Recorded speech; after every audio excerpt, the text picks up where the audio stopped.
கடந்த வாரம்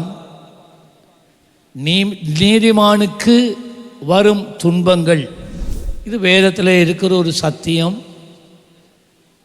நீதியிலே ஆண்டவராகிய இயேசு கிறிஸ்துவுக்காக வாழுகிறவர்களுக்கு உண்டாகின்ற துன்பங்களை குறித்து நான் பேசினேன். வேதத்திலே அநேக பக்தர்கள் பலவிதமான துன்பங்களுக்கூடாக கடந்து போனார்கள். அதையும் உங்களுக்கு நான் காண்பித்தேன். ஏனென்றால் வேதத்தில் இவ்விதமான நீதிமான்கள் துன்பப்படுகிறது குறிப்பிடப்பட்டதின் காரணம் என்னவென்றால், இந்த உலகத்தில் வாழ்கின்ற ஒவ்வொரு நீதிமானுக்கும் போராட்டங்கள் உண்டு. சிலர் நினைப்பது என்னண்டா, நான் ரட்சிக்கப்பட்டேனா, ஆண்டவராக இயேசுவோட பிள்ளையா மாறிட்டேனா, அப்படின்னா நம்மளோட வாழ்க்கையில் பிரச்சனையே வராது, போராட்டம் வராது, கண்ணீர் வராது என்று நாங்கள் நினைக்கிறோம். இல்லை, இந்த உலகத்தில் நான் வாழ்கின்ற கடைசி நாள் வரைக்கும் இந்த உலகத்தில் போராட்டம் உண்டு. இழப்புக்கள், நஷ்டங்கள், பலவீனங்கள், பயங்கரங்கள், இவற்றுக்கூடாக நாம் கடந்து செல்ல நேரிடும். ஆனால் நீதிமான்களுக்கு அவர்களுடைய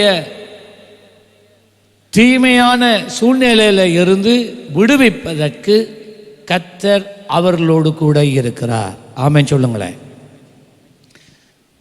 ஆண்டவரை அறியாதவங்களுக்கு அந்த உதவி கிடையாது, பாதுகாப்பு கிடையாது. அந்த உபத்திரவங்கள் அவர்கள் மேலே, அவர்கள் உபத்திரவங்களிலே மூழ்கி, போராட்டங்களிலே மூழ்கி அவர்கள் மடிந்து போகிறார்கள். ஆனால் நீதிமான்கள் மடிந்து போவதில்லை. நீதிமான்கள் உபத்திரவங்களுக்கூடாக போகும்போது தேவன் அவர்களை எல்லா இக்கட்டிலே இருந்து விடுவித்து மீட்க அவர் வல்லவராக இருக்கிறார். இன்றைக்கு அதை தொடர்ந்து நான் பேசும்போது,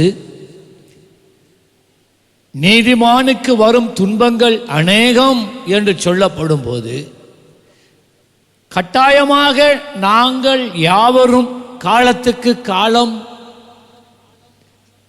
தனிமையாகவோ குடும்பமாகவோ ஒரு கூட்டமாகவோ சபையாகவோ நாங்கள் துன்பங்களுக்கு முகம் கொடுக்கும் போது எப்பொழுதும் நம்முடைய கவனத்தில் இருக்க வேண்டிய 7 சத்தியங்களை உங்கள் மத்தியிலே நான் வைக்க விரும்புகிறேன். இன்றைக்கு நாம் மறக்காமல் துன்பங்கள் வரும்போது அதை தாண்டி செல்ல, அதில் வெற்றியோடு வழியிலே வருவதற்கு நாம் கையாள வேண்டிய 7 திறவுகோள்கள், சத்தியங்கள் உங்கள் மத்தியிலே நான் வைக்க விரும்புகிறேன்.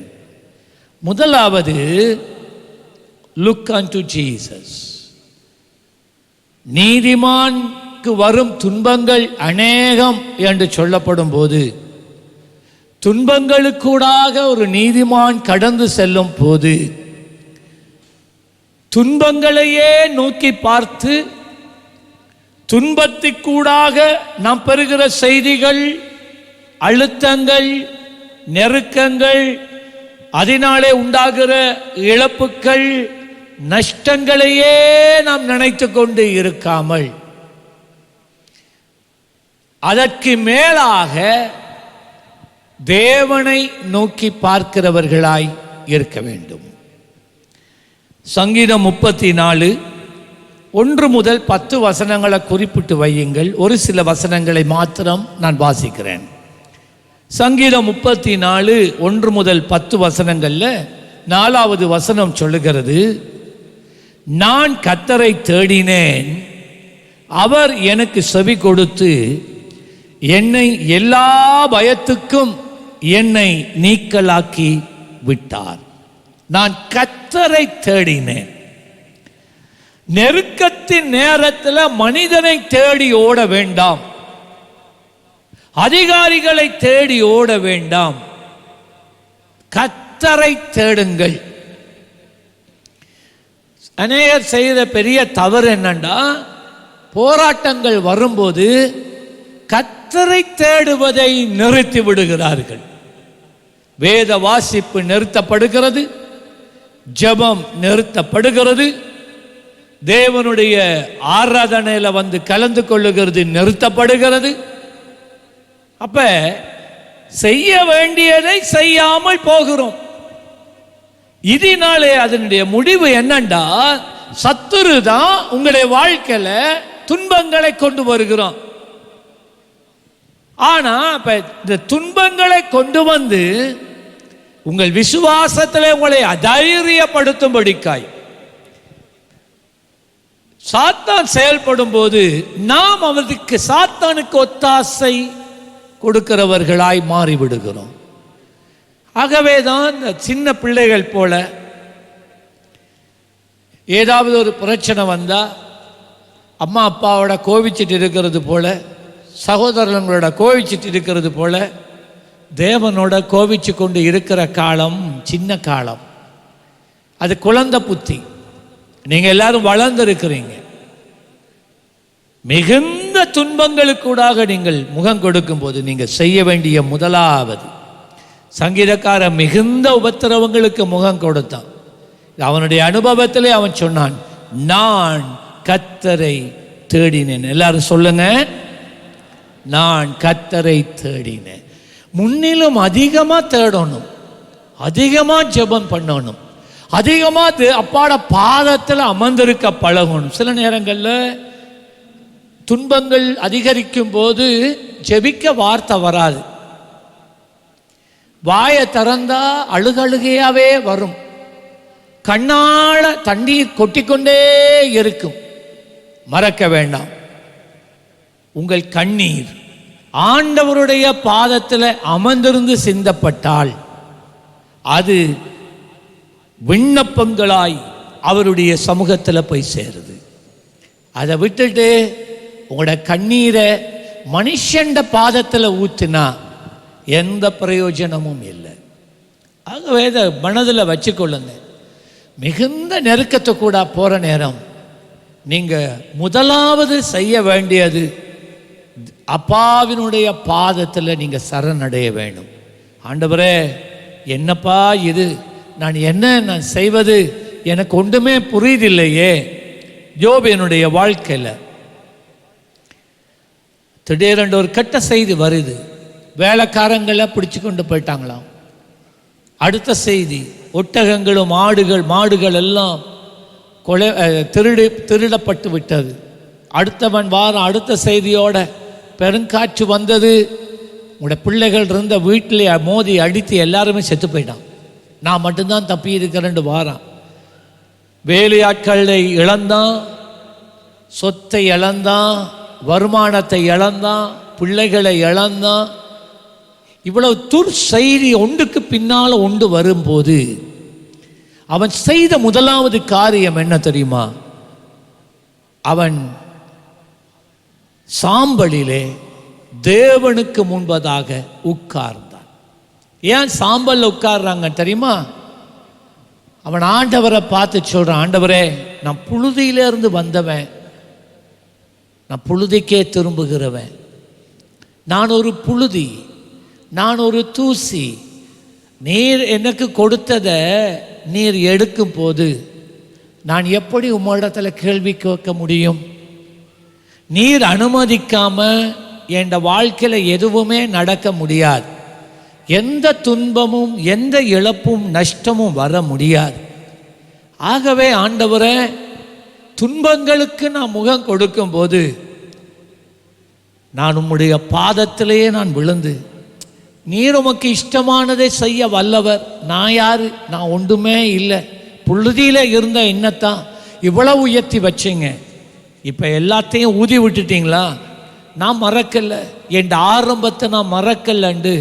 நான் ஒன்றும் இல்லை ஆண்டவரே, நான் வெறும் ஒன்றுக்கும் உதவாத ஒரு மனுஷன்தான். நான் உம்மை இன்னும் நீர் என்னை ஆசீர்வதித்தாலும் நான் உம்மை நேசிப்பேன், ஆசீர்வதிக்காமல் போனாலும் நான் உம்மை நேசிப்பேன் என்று ஆண்டவர் பாதத்தில் விழுந்திருக்க பழக வேண்டும். அதுதான் நீங்கள் செய்யக்கூடிய புத்தியுள்ள ஒரு ஆராதனை.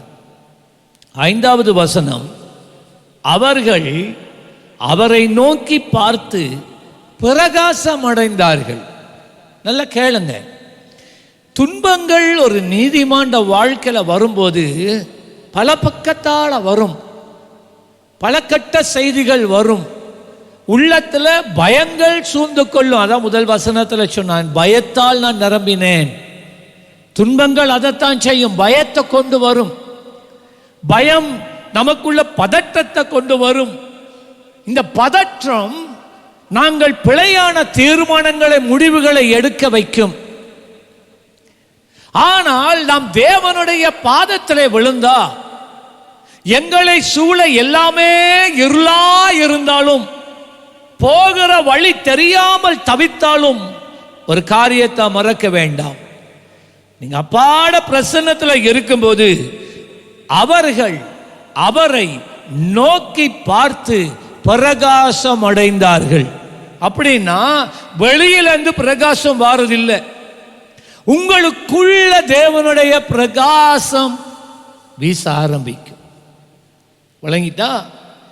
இதுதான் நீதிமான இருள் மேற்கொள்ள முடியாது என்று சொல்றது. அதான் துன்பங்கள் வரும். தேவனை அறியாத ஜனங்கள் துன்பத்தை கண்டு தற்கொலையில வாழ்க்கையை முடிக்கிறான். ஒரு என்ன செய்வது தெரியாமல் ஓடி ஒளித்துக் கொள்ளுகிறார்கள். ஆனா நீதிமான் அப்படி இல்லை. அவன் தற்கொலை பண்றல, வாழ்க்கையை முடிக்கிறத பற்றி யோசிக்கிறது இல்லை. அவனை ஓடி ஒழிக்க வேண்டிய அவசியமும் இல்லை. கார் இருள் சூழ்ந்து கொண்டாலும், பிரதர்ஸ் தினகரன் இந்த பாடலை அந்த காலத்தில் படித்தார். சபைகளில் ஆராதனைகள் அதிகமாக நாங்கள் படிப்போம். காரீருளில் வீசும் தீபமே நாட தூமே.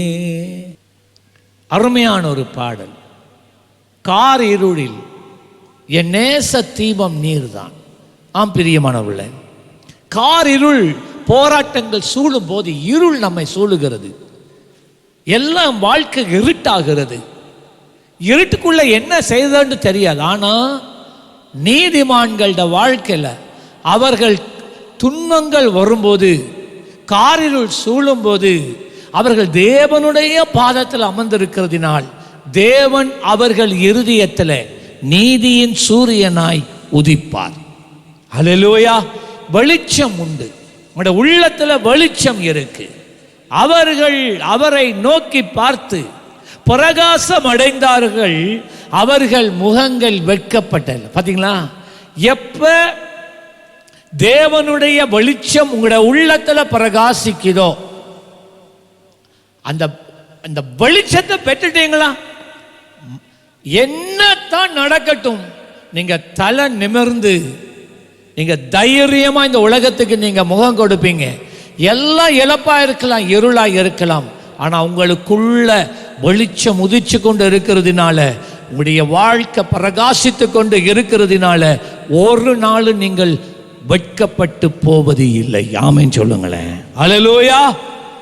வெட்கப்படாத வாழ்க்கை நீங்க வாழணும்டா, துன்பங்கள் வரும்போது கூட இருக்கிறவங்க சொல்லுவாங்க, கடவுள் கடவுள் என்று போனீங்க, கோயில் கோயில் என்று போனீங்க, உபவாசம் என்று போனீங்க, உன் தேவன் எங்கே? அதைத்தான் சங்கீதக்காரன் கேட்டான், உன் தெய்வம் எங்கே, உன் தேவன் எங்கே? தேவன் அவனோடு தான் இருந்தார், முடிவிலே பெரிய ஜெயத்தை கொடுத்தார். நான் இன்னொரு காரியம் சொல்றேன், எப்ப நீங்க தேவண்ட பாதத்தில் விழுந்து கிடக்கிறீங்களோ, எப்ப தேவனுடைய வெளிச்சம் உங்களுக்குள்ள வருதோ, இருளின் கிரியைகள் உட மனசை விட்டு போயிடும். இருளின் கிரியைகள் என்று சொல்லும்போது பயம், சஞ்சலம், தவிப்பு, இதெல்லாம் உங்களை விட்டு போயிடும். அப்ப கூட இருக்கிறவங்க கேட்பாங்க, இவ்வளவு நடக்குதே, எப்படி நீங்க தைரியமா இருக்கிறீங்க? இவ்வளவு காரியம் உங்களை வாழ்க்கையில இழக்கிறீங்களே, எப்படி நீங்க தைரியமா இருக்கிறீங்க? யோபு இவ்வளத்தை இழந்தா, இவ்வளோ பெரிய போராட்டத்துக்கு கூட போனா, ஏன்னா எங்கேயுமே யோபு கண்ணீர் விட்டான் இல்லை பாருங்க. யோபு அழுதானு எங்கேயுமே நீங்க பார்க்க மாட்டீங்க. யோபு நல்லா இருக்கும்போது தேவனோட இருந்தான், இழப்பு நஷ்டம் வந்த போதும் தேவனோட இருந்தான். அதனால தேவனுடைய வெளிச்சம் அவன் மேல எப்பயுமே பிரகாசித்து கொண்டிருந்ததுனால நன்மை வந்தா என்ன, தீமை வந்தா என்ன, எதுவுமே அவனுடைய சமாதானத்தை, மகிழ்ச்சியை கெடுக்க முடியல. தொடர்ந்து இந்த சங்கீதக்காரன் சொன்னான், இந்த ஏழை கூப்பிட்டான், கர்த்தர் கேட்டார். நீங்க நினைக்க கூடாது பணக்காரன் கூப்பிட்டா தான் ஆண்டவர் கேட்பார். நோ நோ நோ சொன்னா, இந்த ஏழை கூப்பிட்டான், கர்த்தர் கேட்டார்.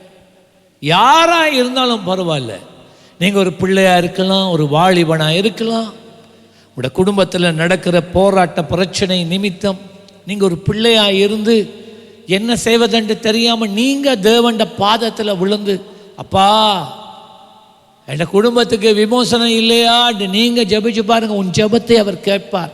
நீ சிறு பிள்ளை என்று தள்ளிவிட மாட்டார், அவர் உனக்கு பதில் கொடுப்பார். உன் ஜெபத்தின் நிமித்தம் அவர் உனக்கு அற்புதம் செய்வார்.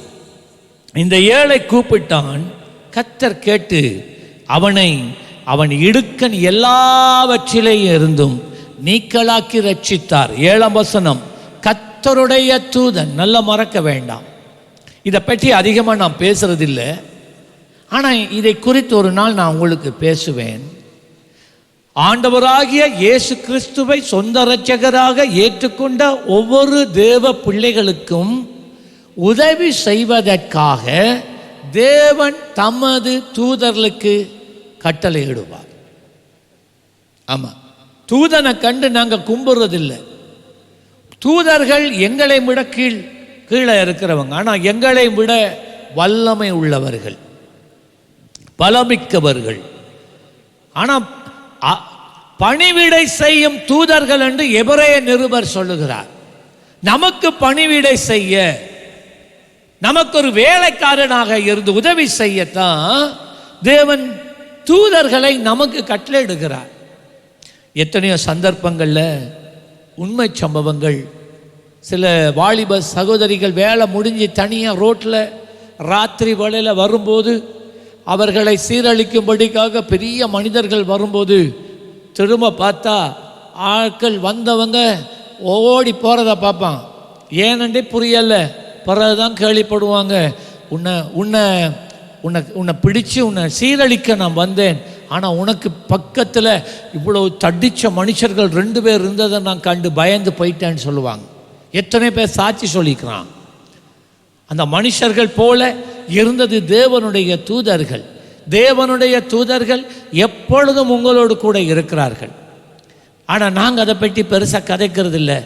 அவங்க கடவுள் இல்லை, அவங்கள நாங்கள் வணங்குறது இல்லை, அவங்களுக்கு கூட நாங்கள் தேவனிடத்தில் விண்ணப்பங்கள் வைக்கிறதும் இல்லை. உன் பாதம் கல்லில் இடராதபடிக்கு ஆண்டவர் என்ன செய்வாராம்? உன் தூதர்களுக்கு கட்டளையிடுவார். ஆமா, கர்த்தருடைய தூதன் அவருக்கு பயந்தவர்களை சூழ பாளையம் இறங்கி அவர்களை விடுவிக்கிறார். முதலாவது, நீதிமான்களுக்கு வரும் துன்பங்கள் அநேகம்தான், ஆனா அதை தாண்டி ஜெயமா வர்றது என்று சொன்னா தேவனையே நோக்கி கொண்டு இருக்க பழக வேண்டும். விக்கனகம் கடந்து போகும் வரைக்கும், போராட்ட சூழ்நிலை கடந்து போகும் வரைக்கும் கர்த்தருடைய பாதத்திலேயே விழுந்திருக்க பழக வேண்டும். எபிரேயர் 12ஆம் அதிகாரம் 1வது வசனம், ஆகையால் மேகம் போன்ற இத்தனை திரளான சாட்சிகள் நம்மை சூழ்ந்திருக்க. என்ன சாட்சிகள்? யாரு? ஆபிரகாம், ஈசாக்கு, யாக்கோபு, யோசேப்பு. இவர்களை சாட்சிகளாக நிறுத்தி சொல்லுகிறார். இவங்கள வாழ்க்கையில நடந்த துன்பங்களை போன கிழமை நான் அதை பற்றி பேசினேன். நீதிமான்களுக்கு வந்த துன்பங்கள், வேதனைகள். அன்னாள் திருமணமாகி எத்தனையோ வருஷங்கள் பிள்ளை இல்லை, அதனாலே அவளுக்கு அவமானம், நிந்த. அவள் என்ன செய்தாள்? தேவனுடைய பாதத்தில் போய் விழவில்லையா? அவள் கண்ணீரை ஊற்றவில்லையா? தேவன் அவள் கண்ணீரை கண்டு அவள் விண்ணப்பத்தை கேட்டு பதில் கொடுக்கவில்லையா? அதே தேவன் தானே. அதான் நான் சொல்லுகிறார், இந்த முன்னோர்கள் ஆகையால் மேகம் போன இத்தனை திரளான சாட்சிகள் நம்மை சூழ்ந்து கொண்டு இருக்க பாரமான யாவற்றையும் துன்பங்கள் ஒரு தேவ பிள்ளைய வந்து நெருக்கும் போது மனதில் தாங்க முடியாத பாரங்கள், ஒரு கெட்ட செய்தி உங்களுக்கு சொல்லப்படுகின்ற போது திடீரென்று உங்களுடைய மனதில் ஒரு பாரம் உண்டாகிறது. ஆனால் இந்த அப்போஸ்தலனாகிய பவுல் சொல்லும்போது அவன் சொல்லுகிறான், நீங்கள் நெருக்கத்துக்கூடாக போகிற நேரம் உங்களுக்கு முன்னே இதே சூழ்நிலைகளுக்கூடாக ஜெயமாக கடந்து போன பரிசுத்தவான்களை நினைச்சு கொள்ளுங்க. அடுத்தது நம்மை சூழ்ந்து கொண்டு இருக்கிற பாரமான யாவற்றை, இந்த மனசை உன்னை பாரப்படுத்துது. எப்போது உங்களுடைய சிந்தையிலே அந்த பிரச்சனையே கண்ணாடி போல முன்னுக்கு இருக்குது. பாரமான யாவற்றையும் நம்மை சுற்றி இருக்கிற நெருக்கி இருக்கிற பாவத்தை தள்ளி. நான் சொல்றத நல்லா கேளுங்க. நீங்க துன்பத்துக்கூடாக போகிற நேரங்களில் தயவு செய்து அதை 10 பேர்த்த போய் சொல்ல வேணாம், 20 பேர்த்த போய் சொல்ல வேண்டாம், அதை பற்றியே கதைச்சு கொண்டிருக்க வேணாம், அதையே நினைச்சு கொண்டிருக்க வேணாம். வேற ஏதாவது போய் செய்யுங்க. நீங்க அதுக்காகத்தான் நான் உங்களுக்கு அடிக்கடி சொல்லுவேன், யூடியூப்ல இருக்கிற நம்முடைய ஆராதனைகளை போடுங்க, கேளுங்க, துதிகளுக்குள்ள உங்களுடைய மனதை சிந்தையை நிரப்புங்க, வேதத்தை வாசியுங்க, செய்திகளை கேளுங்க, ஜெபியுங்க, ஜெப கூட்டத்துக்கு வாங்க, உபவாச ஜெபங்களுக்கு வாங்க. அப்ப என்ன நடக்கிறது? உங்களுடைய சிந்தையிலே நீங்க போகிற துன்பம் உங்களை மேற்கொள்ளாதபடி, அந்த எண்ணமாகவே வாழாதபடி அதிலிருந்து நீங்க வெளியில வாரீங்க. இல்லாட்டி வேறு வழி கிடையாது. உங்களுடைய உள்ளத்தில் இருக்கிற துன்பத்தை வேறு எதுவுமே எடுக்க முடியாது.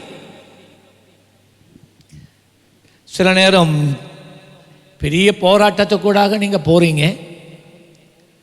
அதன் பின்பதாக கர்த்தருடைய சமூகத்துக்கு ஒரு ஆராதனைக்கு நீங்க இங்க வாரீங்க. இது ஒரு போடுமானே? சரி. ஒரு ஆராதனைக்கு நீங்க வாரீங்க. இங்க வந்து தேவன் செய்கிற அற்புதங்களை பார்க்கும்போது, ஆராதனையில் பேசப்படுகிற பாடல்கள் மூலமா தேவனுடைய செய்தியை கேட்குறீங்க. உங்களுடைய உள்ளம் குளிர்ந்து போகுது. உங்களுடைய பிரச்சனை, போராட்டம் எல்லாம் மறந்து போறீங்க. பரலோகம் போல இருக்கிறீங்க. நல்லா சந்தோஷமா போறீங்க நீங்க இங்க இருந்து. ஆனால் வீட்டை போனோன்னே திரும்ப அது உங்களை பிடிக்க பார்க்கும்.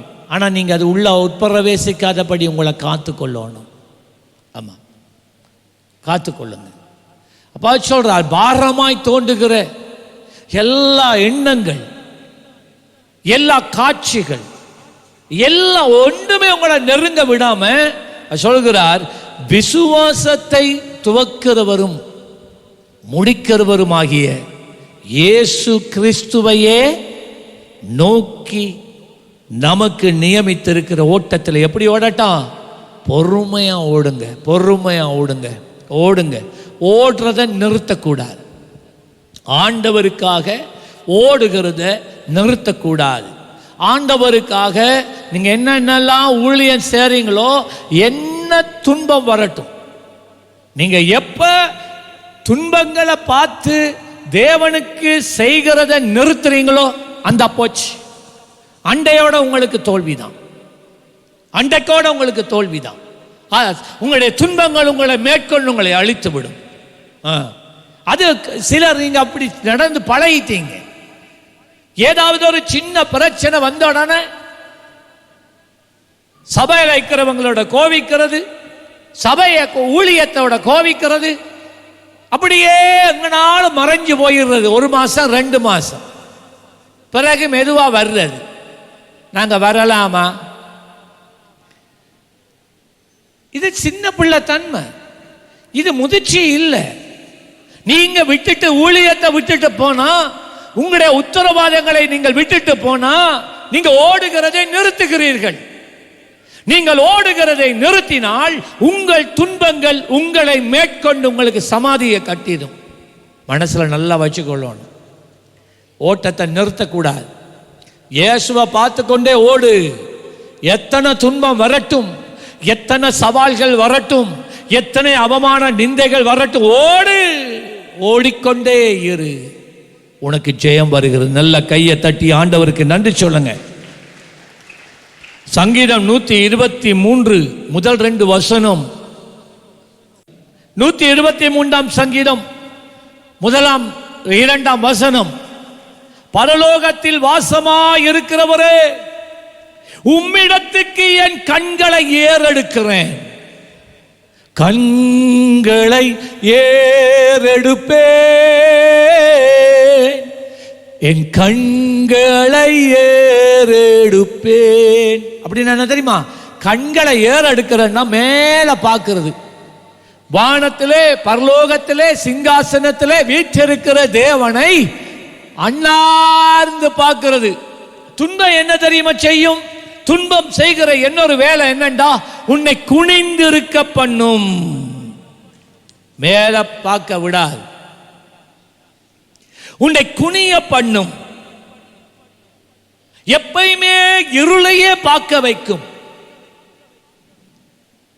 எப்பயுமே உனக்குள்ள பரிதாபத்தை கொண்டு வரும்.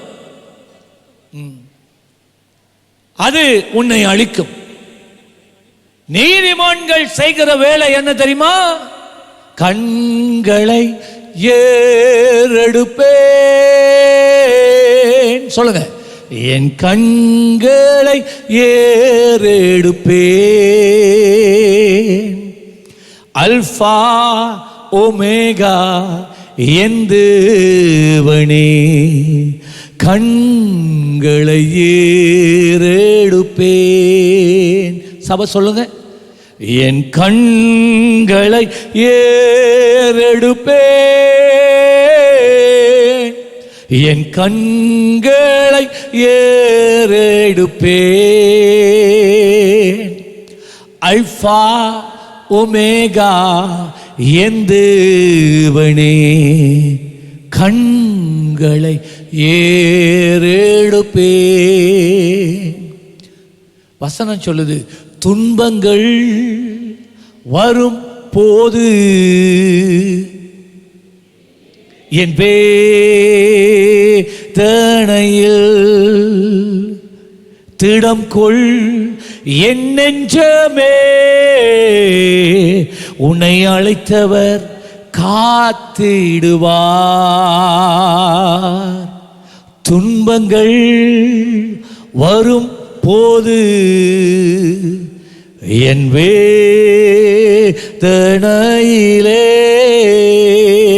உள்ளத்தை பார்த்து, திடம் கொள் என் நெஞ்சமே, உன்னை அழைத்தவர் காத்திடுவார். அவன் சொல்லுங்களேன் நல்ல கையை தட்டி. இதெல்லாம் வார்த்தை, இதெல்லாம் சத்தியம். பரலோகத்திலே வாசமாய் இருக்கிறவரே, உம்மிடத்துக்கு என் கண்களை ஏறெடுக்கிறேன். இதோ வேலைக்காரரின் கண்கள் தங்கள் எஜமான்களின் கையை நோக்கி இருக்கிறது போல. ஒரு வேலைக்கு வாரான் கூலிக்கு, காலையில் இவ்வளோ புள்ளை இந்த பகுதியை கிளீன் பண்ணா பின்னர் 6 நேரம் உனக்கு நான் 1000 ரூபா தருவேன் என்று சொன்னால், அந்த மனுஷன் சும்மா வெறும் தண்ணியை குடிச்சு அந்த பட்ட வெயிலுக்குள்ள அந்த வெயில் சூட்டில் எரிந்து கொண்டு கடினமாக வியர்வை சிந்தி கடினமாக உழைச்சி இப்போ 4 மணிக்கெல்லாம் வேலை முடிச்சிட்டா. இப்போ போயிட்டு, ஐயா வேலை முடிஞ்சையா. எஜமான் பார்க்குறான், என்ன 4 மணி வேலை முடிஞ்சன்றா, 6 மணி வரைக்கும் வேலை செய்ய வேணாமா? இல்லையா, நான் 4 மணிக்கெல்லாம் எல்லா வேலையும் முடிச்சுட்டேன்யா. பாப்போம் பாப்போம் போறான். அந்த எஜமான் வந்து பார்க்குறார், காலம்புற 8 மணிலேருந்து 4 மணிக்குள்ள எல்லா வேலையும் முடிச்சிட்டார். இந்த வேலைக்காரன் கண்கள் எங்க தெரியுமா இருக்கும்? அந்த எஜமாண்ட கைகளையே பார்த்து கொண்டிருக்கும். எப்ப அந்த கை பொக்கெட்டுக்குள்ள போகும், அந்த 1000 ரூபாய் எப்போ அந்த கை எனக்கு எடுத்து தரும், எப்ப அந்த கை பர்ஸுக்குள்ள போய் அது இந்த 1000 ரூபாய் எனக்கு தரேன். இவனு பல காரியங்களை திட்டமிட்டுட்டான். நான் போகிற வழியில் பான் வேண்டணும், கறி கொஞ்சம் வேண்டணும், கொஞ்சம் பருப்பு வேண்டணும், கொஞ்சம் அரிசி வேண்டணும், என் பிள்ளைக்கு டியூஷனுக்கு கொஞ்சம் காசு கொடுக்கணும். இதெல்லாம் திட்டமிட்டு கொண்டு வெயிலை பார்க்காம, வேர்வையை பார்க்காம, சாப்பாட்டை பார்க்காம, தண்ணியை குட்டிச்சு வெள்ளனையோட முடிச்சிட்டாரேண்டா. கடன் மூடுறதுக்கு முதல் சீக்கிரமாக போய் வீட்டில் சேர்ந்துடணும்.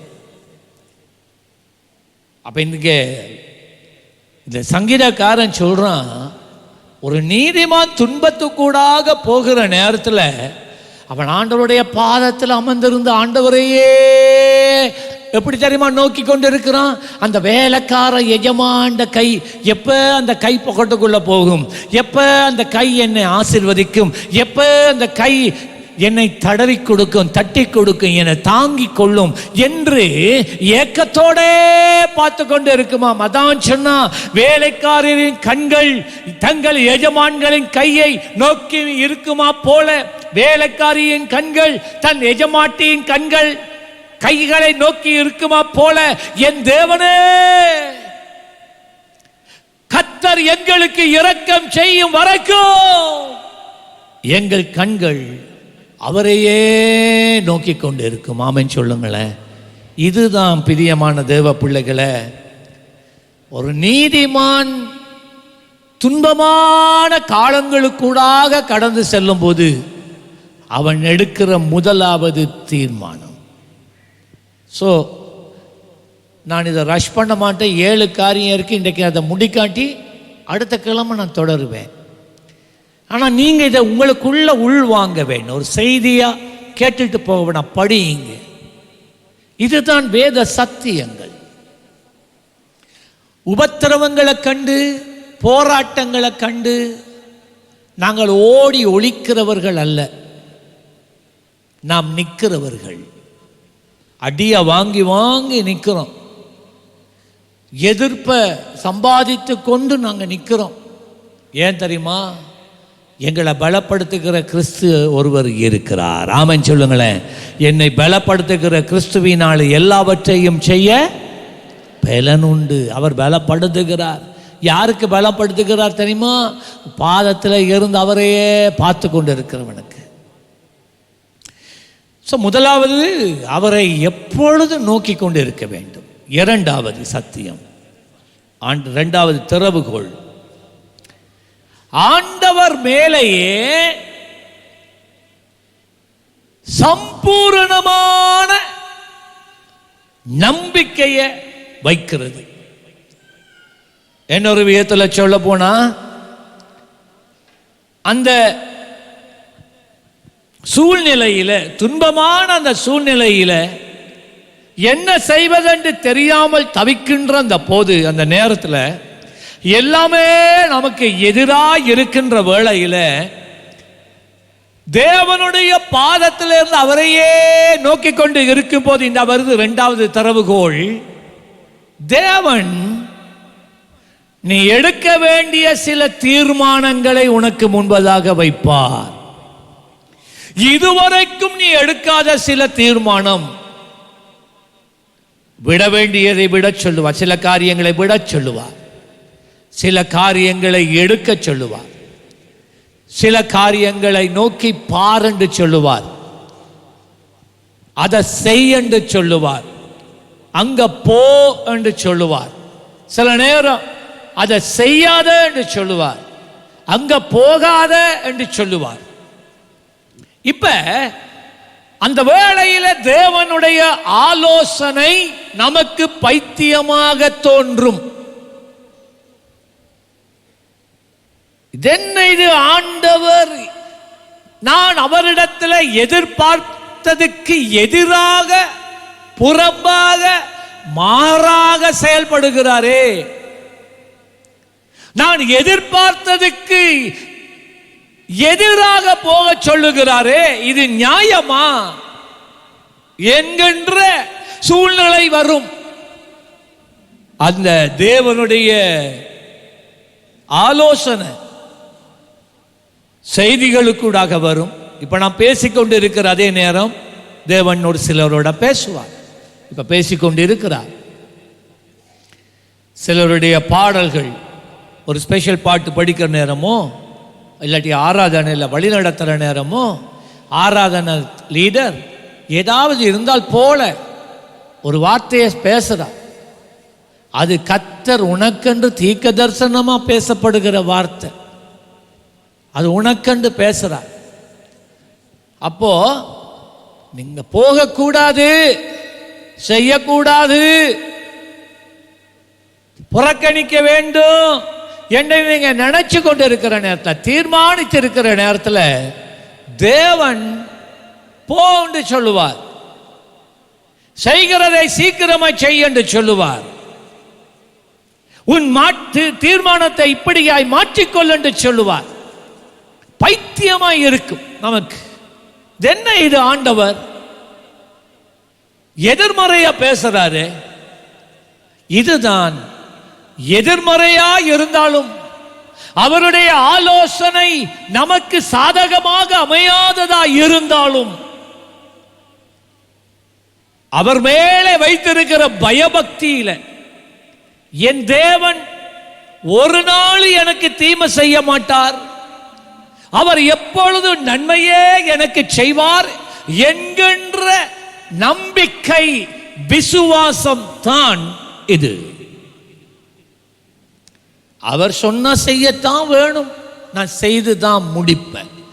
யார் தான் எதிர்த்தாலும் பரவாயில்ல, யார்தான் தேவன் சொல்லுகிறதை நான் செய்கிறபடியினால் என்னை மறுதலிச்சு போனாலும் பரவாயில்ல, கர்த்தர் சொல்றதை நான் செய்வேன் என்று சொல்றது தான் தேவன் மேல முழு நம்பிக்கையை வைக்கிறது. Depend and rely totally on the Lord. தேவன் மேல முழுமையான, தேவன் மேல தங்கி இருக்கிறதும் அவரை நம்புகிறதுமே இந்த இரண்டாவது திறவுகோல். ஒரு உதாரணத்தை நான் உங்களுக்கு காட்ட போறேன். எண்ணாகமம் 21ஆம் அதிகாரம் 4 முதல் 9 வசனங்கள்ல ஒரு சம்பவம் நடக்கிறது. இஸ்ரவேல் ஜனங்களை தேவன் மோசே தலைமை கூடாக நடத்தி செல்லுகிற போது 4ஆம் வசனம் சொல்லுகிறது, இந்த இஸ்ரவேல் ஜனங்கள் ஏதோம் தேசத்தை சுற்றி போகும்படிக்கு ஓர் என்னும் மலையை விட்டு சிவந்த சமுத்திரத்தின் வழியாக பிரயாணம் பண்ணினார்கள். பிரயாணம் பண்ணின வழியின் நிமித்தம் ஜனங்கள் மனமடிவடைந்தார்கள். இதென்னடா ஆண்டவர் கொண்டு போற ரூட் பிழையா இருக்கு, இந்த குறுக்கு வழி அதால போறதை விட்டு ஏன் ஆண்டவர் இப்படி சுத்தி கொண்டு போகிறார்? நல்லா கேளுங்க, நல்லா கேளுங்க. எகிப்தில் இருந்து இஸ்ரவேலுக்கு 40 நாட்கள்ல நடையில போய் சேரலாம். ஆமா, 40 நாட்கள். வேதம் சொல்லுகிறது அவர்களை அவர் சுற்றி கொண்டு போனாராம். 39 நாட்கள்ல கொண்டு போக கூடியத ஆண்டவர் 40 வருஷம் எடுத்தாராம், சுத்தி கொண்டு போனார். ஜனங்கள் மனமடிவானார்கள். ஏன் ஆண்டவர் சீக்கிரமாய் செய்து முடிக்க கூடாது? ஏன் ஆண்டவர் சீக்கிரமாக என் ஜெபத்துக்கு, என் போராட்டத்துக்கு, என் கண்ணீருக்கு, என் இழப்புக்கு ஒரு ஒரு பதில் கொடுக்க கூடாது. நான் ஏன் இத்தனை காலம் காத்திருக்க வேண்டும்? உங்களுடைய அநேகருடைய உள்ளத்தில் இருக்கிற கேள்வி, ஏன் ஏன் சூழ்நிலை மாறாமல் இருக்கிறது? நன்மை வரும் என்று காத்திருந்த எனக்கு ஏன் தீமை வருகிறது? நீங்க கதறுகிறீங்க, ஆண்டவரை நம்புறீங்க, காத்திருக்கிறீங்க, அவருடைய பிரசன்னத்தை உணர்றீங்க. ஆனால் தேவன் உங்களுடைய வாழ்க்கையில திருப்பத்தை கொண்டு வரவில்லை. அதை குறித்து தான் நான் பேசுறேன். இந்த ஜனங்கள் சினமடைந்தார்கள், மனமடிவடைந்தார்கள். ஏன் ஆண்டவர் செயல்படாதவராய் இருக்கிறார்? ஜெபிக்க குந்துனா பிரசன்னத்தை உணர்றேன், மற்றவங்களுக்காக நான் ஜெபித்தா உடனே பதில் கொடுக்கிறார். ஆனா எனக்காக, எந்த சொந்த தேவைக்காக ஜெபிக்கிறேன், தேவன் அசையாதவராய் இருக்கிறார். ஆனா தேவன் என்னை விட்டு விலகவில்லை என்று எனக்கு தெரியும். அவருடைய பிரசன்னத்தை நான் உணர்ந்து கொண்டுதான் இருக்கிறேன். அப்படியானால் ஏன் தேவன் எனக்கு அற்புதம் செய்யாமல் இருக்கிறார்? What is the reason? பலர் பல கதை கயப்பான். அதை செய், ஆண்டவர் சீக்கிரம் செய்வார். இதை செய், ஆண்டவர் சீக்கிரம் செய்வார். நான் ஒரு காரியம் சொல்றேன், யார் என்ன சொன்னாலும் தேவன் இந்த வழியாத்தான் உன்னை கொண்டு போக நினைத்தால், யார் தான் என்ன சொல்லி நீங்க என்னத்தை செய்தாலும் தேவனை நீங்க அசைக்க முடியாது. இதான் இஸ்ரவேல் ஜனங்களுக்கு நடந்த. இதுதான் என்ற ரூட், இந்த ரூட்ல தான் நான் கொண்டு போவேன். மனமடைந்தார்கள் ஜனங்கள். 5ஆம் வசனம், தேவனுக்கும் மோசேக்கும் விரோதமாக பேச. இதுதான் ஒரு நீதிமான், ஒரு விசுவாசி செய்யக்கூடிய பெரிய தவறு. வாயை வச்சுட்டு சும்மா இருக்கிறது இல்லை, கவனமா இருக்கணும். அஞ்ஞானிகளோட சேர்ந்து, இல்லாட்டி சக விசுவாசிகளோட சேர்ந்து நீங்க தேவனுக்கு விரோதமா, அவர் உங்களோட கதையை கேட்டு அசையாம இருக்கிறார். அவருடைய பிரசன்னை இருக்கு, மேகஸ்தம்பம் இருக்கு, விட்டு விலகல்ல. அக்கினி ஸ்தம்பம் இருக்கு, விட்டு விலகல்ல. அவர் இருக்கிறார். ஆனா உன் இஷ்டத்துக்கு அவர் உன்னை நடத்தல, உன் இஷ்டத்துக்கு அவர் செயல்படல. அதனால கூட இருக்கிறவங்க சொல்றதெல்லாம் செய்து பார்த்து உனக்கு இன்னும் இஷ்டமாகாதபடினால நீ இப்ப அவருக்கு விரோதமா பேச தொடங்கிட்டியா? தேவனுடைய வழிகளை அறியாத புரியாத சக விசுவாசிகளின் ஆலோசனையை கேட்டு உன் ஜெபத்தை நிறுத்திட்டியா? இப்ப தேவனுக்கு விரோதமா எதிரா பேச தொடங்கிட்டியா? ஊழியத்துக்கு எதிரா பேச தொடங்கிட்டியா? கவனம், ஜாக்கிரதை. இந்த தவறு ஒரு நாளும் விடக்கூடாது. ஏனண்டா நீங்க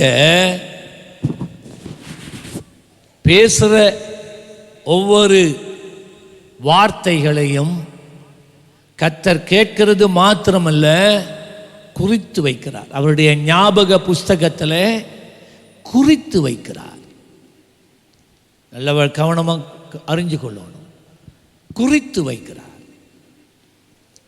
ஒரு அளவு எல்லாம் தாண்டினீங்க ஆளே இருக்க மாட்டீங்க. கவனம், எல்லையை தாண்டினீங்க ஆளே இருக்க மாட்டீங்க.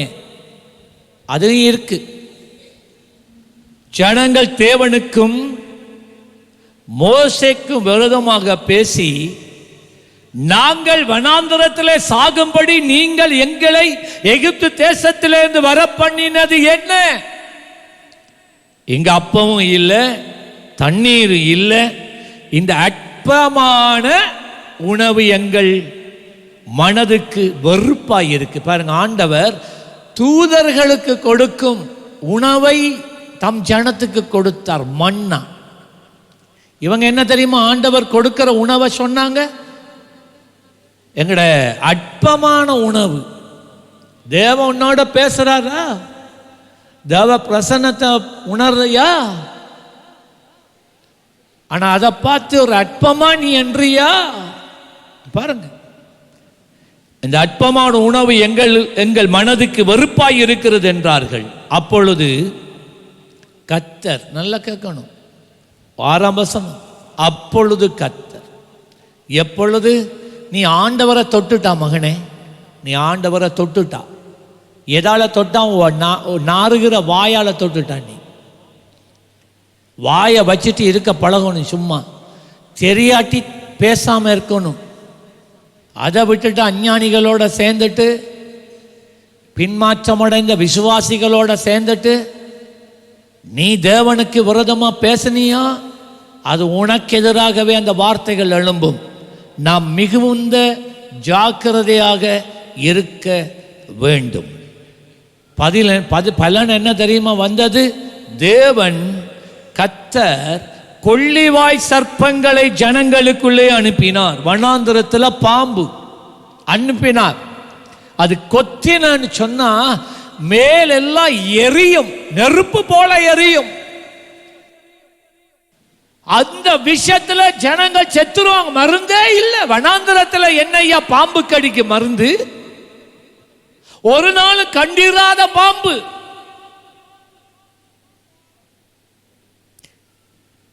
அவர்கள் அப்பொழுது கர்த்தர் கொள்ளிவாய் சர்ப்பங்களை ஜனங்களுக்குள்ளே அனுப்பினார். அவைகள் ஜனங்களை கடித்ததினால் இஸ்ரவேலர்களுக்குள்ளே அநேக ஜனங்கள் செத்து மடிந்தார்கள். வேணுமா இது? நீதிமான்களுக்கு வரும் துன்பங்கள் அநேகம், ஆனால் அவை எல்லாவற்றிலே இருந்தும் தேவன் உன்னை ரட்சிக்க வல்லவர், விடுவிக்க வல்லவர். ஆனால் அவர் விடுவிக்கிறதுக்கு முன்னாக நீ பொறுமையாக அவர் மேல பார்த்துட்டு அவரே நோக்கிட்டு இருக்கலையா, நம்பிட்டு இருக்கலையா, அதை உளறினியா, நீ உளறினதே உன் தலைமலை வந்து இறங்கும், உன்னை நாசமாக்கும். ஜாக்கிரதையா இருக்க வேண்டும். இப்ப 7, அதனால் ஜனங்கள் மோசேட்ட யாரை கொல்லணும் யாரை அழிக்கணும் என்று ஜனங்கள் நினைத்தார்களோ அந்த தேவ மனுஷன் காலில் போய் விழுறாங்க. ஐயா மோசே, நாங்கள் கர்த்தருக்கும் உமக்கும் விரோதமாய் பேசினதினால் பாவம் செய்தோம். இதை முதல் நினைச்சிருக்கலாம் தானே? நீ முதலே மனம் திரும்பி இருக்கலாம் தானே? உன் புருஷனை இழந்ததுக்கு பிறகு, உன் தகப்பனை இழந்ததுக்கு பிறகு, உன் அம்மாவை இழந்ததுக்கு பிறகு, உன் சகோதரியை இழந்ததுக்கு பிறகு, பாம்பு கடிச்சு உன் பிள்ளை இழந்து போனதுக்கு பிறகு என்னையா மனம் திரும்புதல்? முள்ளனே யோசிச்சிருக்கோன்னு எல்லாம் பேசுறதுக்கு முதல். சிலருடைய சரீரத்தில் இருக்கிற வியாதி உங்க வாயால் உண்டான வியாதி. நான் தீர்க்க தரிசனமா இப்ப நான் பேசுறேன். ஆவியானவ சொல்லும்படி உங்களுக்கு சிலரில் இருக்கிற வியாதி எவ்வளோ ஜெபிச்சு பார்த்தும் போகுது இல்லையா? அது வாயினால உனக்குள்ள உண்டான வியாதி. நீங்களே வருவித்து கொண்டீங்க. வானத்தால போற மூதேவிய ஏணி வச்சு இறக்கின கதை. வாய் தேவனுக்கு விரோதமா பேசுனியா, தேவ ஊழியக்காரனுக்கு விரோதமா பேசுனியா, அதனால உண்டானது மனம் திரும்பு. இப்ப நான் அப்பப்போ எனக்கு சத்தம் கேட்குது, ஆவியானவர சத்தம் எனக்கு கேட்குது. அதான் நான் பேசுறேன். தீர்க்க தரிசனம் சொல்லி நான் பேசுறேன். நீங்க யாரா இருந்தாலும் பரவாயில்ல.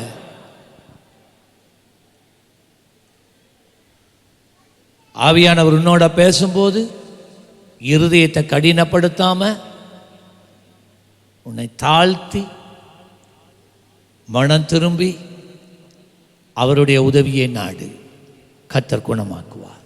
திரும்ப சொல்றேன், கர்த்தர் குணமாக்குவார். அவர் உண்மையிலே மனதுருகிற தெய்வம். சீக்கிரமாய் முடிக்கிறேன். ஐயோ சொன்னாங்க, உமக்கு விரோதமாய் பேசினதினால் பாவம் செய்தோம், சர்ப்பங்கள் எங்களை விட்டு நீங்கும்படி கர்த்தரை நோக்கி விண்ணப்பம் பண்ண வேண்டும் என்றார்கள். மோசே ஜனங்களுக்காக விண்ணப்பம் பண்ணினான். மோசே ஜனங்களுக்காக விண்ணப்பம் பண்ணினான். யாருக்கு எதிராக நீங்க பேசினதினால உங்களுக்கு சாபம் உண்டாச்சுதோ அந்த ஊழியக்காரன் தான் உங்களுக்காக ஜெபிக்கணும். எந்த ஊழியக்காரனுக்காக தேவ மனுஷனுக்கு எதிராக நீங்க பேசி வியாதிய, இழப்ப, நஷ்டத்தை உங்களுக்குள்ள நீங்க வருவித்துக் கொண்டீங்களோ, அந்த ஊழியக்காரனை இன்னும் கோவிச்சு கொண்டு அவரை விட்டுட்டு நீ 1000 ஊழியக்காரன்ட்ட போகலாம். 1000 ஊழியக்காரன் மேல கைய வச்சு செவிக்கலாம், சூழ்நிலை மாறாது. மோசட்ட திருமோனும் எந்த ஊழியக்காரனிடத்துல நீ மனம் திரும்பணும், அங்க திரும்பணும். ஆமா, அப்ப அது நீங்கும். அப்பொழுது மோசே ஜெபித்தான். அப்ப ஆண்டவர் இப்பதான் கேட்கணும். இப்ப ஆண்டவர் சொல்றார், சரி, நீ ஒரு கொள்ளிவாய் சர்ப்பத்தின் உருவத்தை செய்து அதை ஒரு கம்பத்தின் மேலே தூக்கி வைத்து, கடிக்கப்பட்டவன் எவனோ, இந்த சர்ப்பம் எவனை கடிச்சிச்சோ, கடிக்கப்பட்டவன் எவனோ அவன் அந்த பாம்பு கடிச்ச உடனே அதை அண்ணாந்து பார்த்தால் அவன் பிழைப்பான். அற்புதம் நடக்கிறது. நல்ல கைய தட்டி அல்லேலூயா. இப்ப கேளுங்க, சாதாரண ஆலோசனை என்ன? ஐயோ, இந்த பாம்பு கடிச்சா செத்து போயிருவா, அவதிப்பட்டு செத்து போயிருவா. பாம்பு வருகிறத கண்டா என்ன செய்யணுமா? மனுஷன் என்ன தெரியுமா சொல்லுவான்? ஓடிப்போ, அடிச்சு கொண்டுரு. ஆனா அந்த மருந்த போட்டு கொச்சிக்காய் அரைச்சி பூசு, சோப்பால கழுவு, வனாந்தரத்தில் எங்க ஐயா சோப்? இப்ப ஆண்டவர் சொன்னதை கேளுங்க. அதே போன்ற ஒரு சர்ப்பத்தை வெண்கலத்தில் செய்தா எல்லாரும் பார்க்கத்தக்கதாக 6,00,000 பேர் பாளையத்தில் உயர்த்தி வச்சான். யாருக்கெல்லாம் கடிக்குதோ உடனே பாரு. இது என்ன பைத்தியமா இருக்கு? அதை பார்த்து அசுகம் வருமா? இது நடக்கிற காரியமா? அருமையான தேவ பிள்ளைகளே, இதுதான் தேவ ஆலோசனை. தேவன் உனக்கு சொல்றது உனக்கு பைத்தியமா இருக்கலாம் சில நேரம். ஆனா அவர் சொல்றத நீ செய்தால் விமோசனம் உண்டு. ஆமென் வருதில்லையே? ஆமென் வருதில்லையே?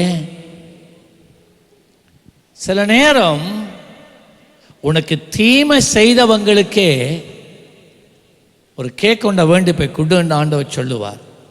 செய்வீங்களா? உங்களை துரத்தினவங்களுக்கே, உங்களை அவதூறு பண்ணினவங்களுக்கே ஒரு சாப்பாடு சமைச்சு போய் குடு என்று சொன்னா செய்வீங்களா? அப்படித்தான் அவர் சொல்லுவார். சில நேரங்கள்ல வாய் வரும் 1000 பேச பதிலா, ஆனா ஆண்டவர் சொல்லுவார், வாயை பொத்திட்டிரு.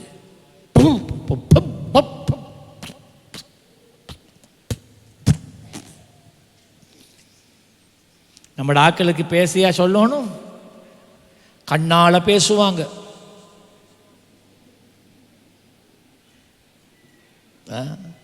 கையால பேசுவாங்க, காலால பேசுவாங்க,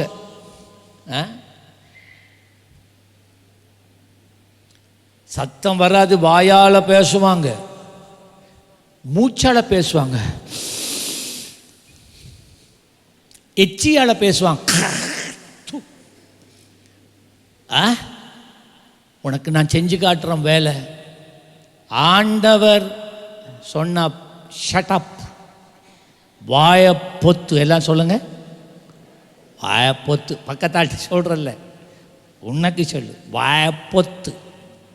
வாயை மூடிட்டு. இன்றைக்கு அநேக பொஞ்சாதி மாதிரி புருஷமாட்ட பொல்லால் அடி வாங்கிறதுக்கு காரணம் வாய் தான். நல்ல அடியை வாங்கிட்டு வந்து சொல்கிற, அவரை போய் அடிக்கிறேன் பாஸ்டர். உனக்கு அடிக்காமல் என்ன செய்கிற? தலை குத்துன காலால் கட்டி கிணத்துக்குள்ளே இருக்கணும் மூஞ்சி.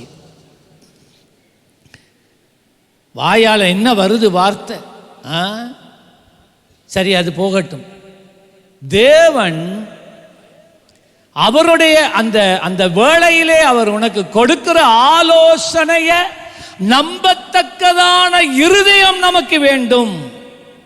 அவர் இல்லை என்றா இல்லதான்.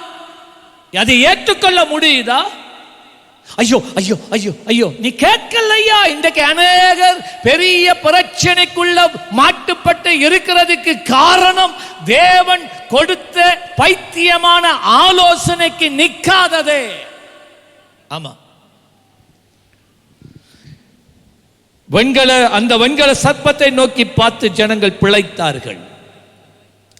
தேவன் நம்பு, உன்னால முடியாது, தேவனால மட்டும்தான் முடியும். சங்கீதம் 127 முதல் 2 வசனம், 5 நிமிஷத்தில் முடிகிறேன். கர்த்தர் வீட்டை கட்டாராகில் அதை கட்டுகிறவனுடைய பிரயாசம் வருதா. நீங்க கட்ட தொடங்கினீங்களா ஆண்டவர் இல்லாம? இந்த சில உங்களுக்கு கனவு இருக்கு தானே, கனவுல நீங்கெல்லாம் கனவு காணாதாக்கள், நான் கனவு காண்றேன். சில நேரத்தில் நாய் தரத்திட்டு வரும், ஓடுறேன் ஓடுறேன் ஓடுறேன் ஓடுறோம், ஓடுபடுது இல்லை, இரவெல்லாம் ஓடுறேன், நாயும் துரத்துதுதான், ஆனா ஒரே இடத்துலதான் ஓடிக்கொண்டிருக்கு. தாகம் தாகமா இருக்கு, தண்ணியா குடிக்கிறேன், தாகம் போகுது இல்லை. இதுக்கு தான் பேர் கனவு. எத்தனை பேர் கனவு கண்டுக்கிறீங்க இப்படி? அப்பா, கொஞ்சம் பேர் என்னோட இருக்கிறான். இந்த சபையில் இருக்கிற 90% கனவு என்பதை கண்டதே கிடையாது. அந்த கனவுல வீடு கட்டுற மாதிரி சிலாக்கள் வீடு கட்டுற கனவுல கல்ல வைப்பாங்க, சிமெண்ட்டை பூசுவாங்க, கல்ல வைப்பாங்க, சிமெண்ட்டை பூசுவாங்க, கல்ல வைப்பாங்க, சிமெண்ட்டை பூசுவாங்க, கல்ல வைப்பாங்க. ஆனால் இரவெல்லாம் வீடு கட்டுனா அதே உயரத்தில் தான் இருக்கும். இப்படிதான் வாழ்க்கை. தேவன் இல்லாத, தேவனுடைய அனுக்கிரகம், தேவனுடைய ஒத்தாசை, தேவனுடைய ஆசீர்வாதம் இல்லாமல் இந்த உலகத்தில் நீங்க என்னதான் செய்ய நினைச்சாலும் யூ ஆர் ஜீரோ. அதான் அந்த வேதம் சொல்லுகிறது, கர்த்தர் வீட்டை கட்டாராகில் அதை கட்டுகிறவனுடைய பிரயாசம் அநியாயம், விருதாண்டா அநியாயம். கர்த்தர் நகரத்தை காவாராகில் விழுத்திருக்கிறது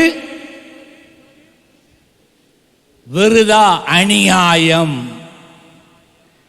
நீங்கள் அதிகாலையில் எழுந்து, நல்லா கேளுங்க, நீங்கள் அதிகாலையில் எழுந்து நேரப்பட அரிசியை உலக்கையில போட்டு குத்தி இடிச்சு மாவாக்கி இடியப்பம் புட்டு செய்து சுட சுட ரோட்ல கொண்டு வந்து பெக் பண்ணி வைத்தாலும் ஒருவனும் வந்து வேண்ட மாட்டான். அவரே தமக்கு பிரியமானவனுக்கு நித்திரை அளிக்கிறார். அவர் நித்திரை கொடுக்கல, உனக்கு நித்திரையும் இல்லை, அவர் தான் ஐயா. ஆகவே அவர் இல்லாம நீங்க இல்லை. அதான் படிச்சோமே, நீர் இல்லாமல் நான் இல்லையே, நீ சொல்லாமல் உயர்வு இல்லையே. அவர் சொன்னாதான் உனக்கு ஆகும். அதுதான் நம்பிக்கை. கடைசியா ரோமர் இல்ல கடைசி இல்லை, ரோமர் 9:16, ஆகையால் விரும்புகிறவனாலும் அல்ல, ஓடுகிறவனாலும் அல்ல, இறங்குகிற தேவனாலேயாம். மனுஷனால, எந்த மனுஷனோ எந்த அதிகாரியோ, நான் சொல்றேன், உங்களுடைய சூழ்நிலையில இருந்து எவனாலே உங்களை வழியை கொண்டு போக இயலாது. இன்றைக்கு ஒரு காரியத்தை நல்லா புரிஞ்சு கொள்ளுங்க. அவர் மேல நீங்க நம்பிக்கை வைக்கிறதுக்குரிய வசனம் இது, அவராலே மட்டும்தான். சொல்லுங்க, தேவனாலே மட்டும்தான் நான் பிழைக்க முடியும்.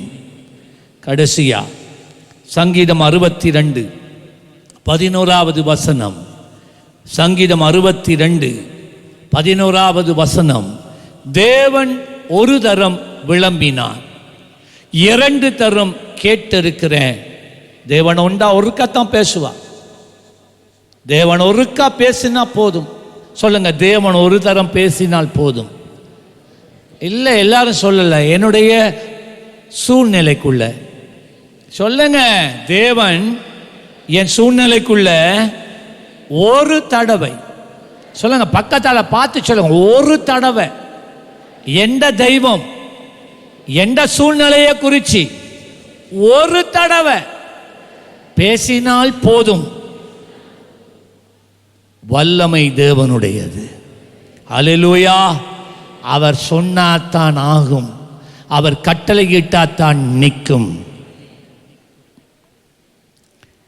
இந்த ஒரு காரியத்தை சொல்லி முடிக்கிறேன். சில நேரத்தில் தேவன் அமைதியாக இருப்பார். There will be times where God will be silent. தேவனுடைய அமைதியும் ஒரு பாஷை என்பதை நீதிமான் விளங்கிக் கொள்ள வேண்டும். நான் என்ன சொன்னேன்? தேவனுடைய அமைதியும் தேவனுடைய பாஷை. அதுக்குத்தான் அந்த பாஷையைத்தான் நாங்கள் கேட்க எங்களுக்கு விருப்பம் இல்லை. ஆண்டவர் பேசலையே, நான் என்ன செய்ய? அது ஒரு பாஷை. ஆண்டவர் அமைதியா இருக்கிறார் என்றால் ஒன்று எஸ் சொல்லுவார், ஆமா ஓகே கோ எஸ், இல்லாட்டி நோ இல்லை என்று சொல்லுவார். அப்படின்னா இல்லதான், வெட்டொண்டு துண்டு ரெண்டு. ஆனா அவருக்கு இன்னொரு பாஷை இருக்கு, சைலண்டா இருக்கிற பாஷை, மௌனமா இருக்கிற பாஷை. அவர் எதுவுமே பேசாம இருக்கிறார், எல்லாத்தை பற்றியும் பேசுறார், இதை பற்றி பேசாமல் மௌனமா இருக்கிறார் என்றால் அதுக்கு அர்த்தம் என்ன தெரியுமா? என்ன நம்பிக்கொண்டு என் பாதத்தில் பொறுமையாயிரு. அதுதான் அவருடைய அமைதியின் பாஷை. The language of God's silence. நான் இந்த ரெண்டு காரியம் பேசிட்டேன். வர்ற வாரம் நான் தொடருவேன். முதலாவது, நீதிமான்களுக்கு வரும் துன்பங்கள் அநேகம், ஆனால் அவை எல்லாவற்றிலிருந்து ஆண்டவர் விடுவிப்பார். அவர் விடுவிக்கும் வரைக்கும் அந்த இடப்பட்ட காலம் பயங்கரமானது, வேதனையானது, தனிமையானது, கண்ணீர் நிறைந்தது. ஆனால் அந்த நேரத்தில் முதலாவது நாம் தேவனையே நோக்கி கொண்டிருக்க பழகணும். இரண்டாவது, முழு நிச்சயத்தோட அவர் ஒரு நாள் என்னை கைவிட மாட்டார். அவர் எதை சொன்னாலும் சரியானதைத்தான் சொல்லுவார் என்கின்ற முழு விசுவாசத்தோட அவர் கொடுக்கிற ஆலோசனை சில நேரம் பைத்தியமாக இருந்தாலும், நம்மளை ஒத்துக்கொள்ள முடியாத, ஏற்றுக்கொள்ள முடியாததாக இருந்தாலும், சூழ்நிலையிலிருந்து சீக்கிரமாக வெளியில் வரணுண்டா அவர் உனக்கு கொடுக்கிற ஆலோசனை 100% நம்பி அதை ஏற்றுக்கொள், அதை நிறைவேற்று, செயல்படுத்து. சீக்கிரம் கர்த்தர் உன்னை விடுவிப்பார். எல்லாரும் எழுந்து நிற்க போகிறோம். G minor.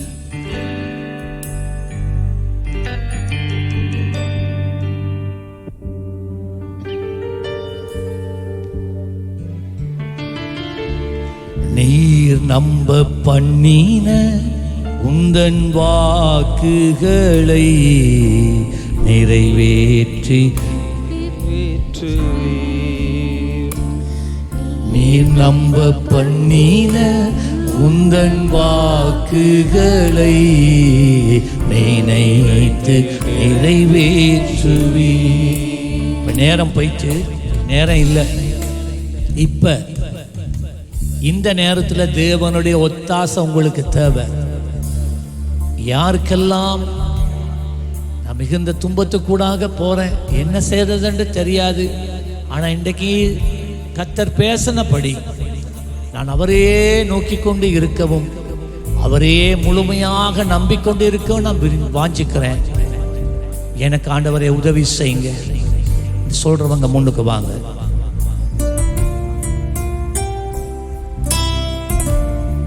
சொல்லுங்க.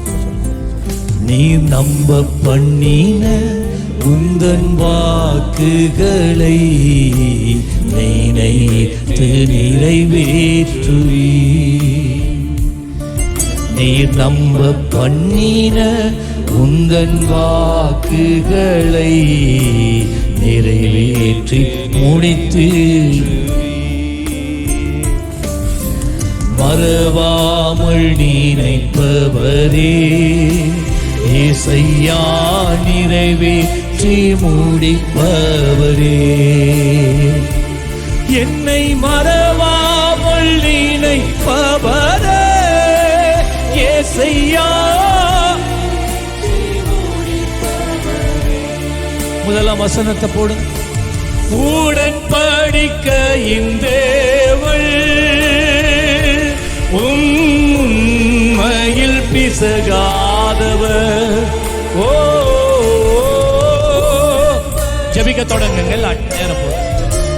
இயேசுவே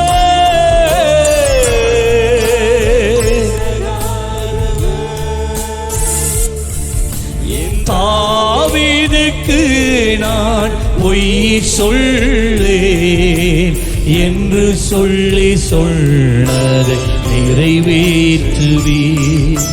சீயோனுக்கு சொன்னதை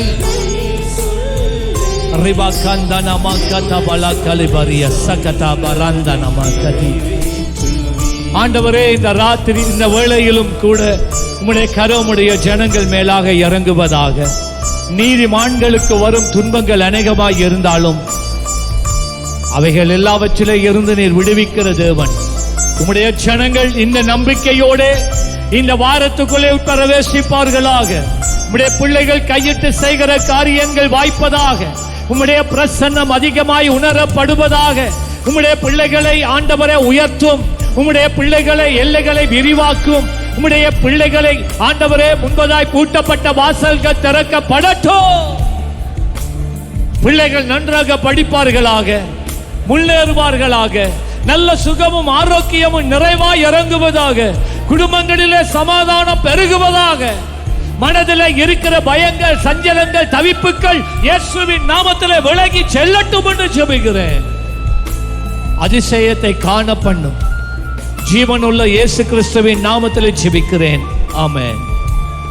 இப்படி நம்முடைய கர்த்தராகிய இயேசு கிறிஸ்துவினுடைய கிருபையும் பிதாவாகிய தேவனுடைய அன்பும் பரிசுத்த ஆவியானவருடைய அந்யோன்ய ஐக்கியம் உங்கள் அனைவருடன் கூட இன்று எப்பொழுதும் நிறைவாய் இருப்பதாக. ஆமென், ஆமென். வந்ததுக்கு நன்றி. கர்த்தர் தாமே நிறைவாய்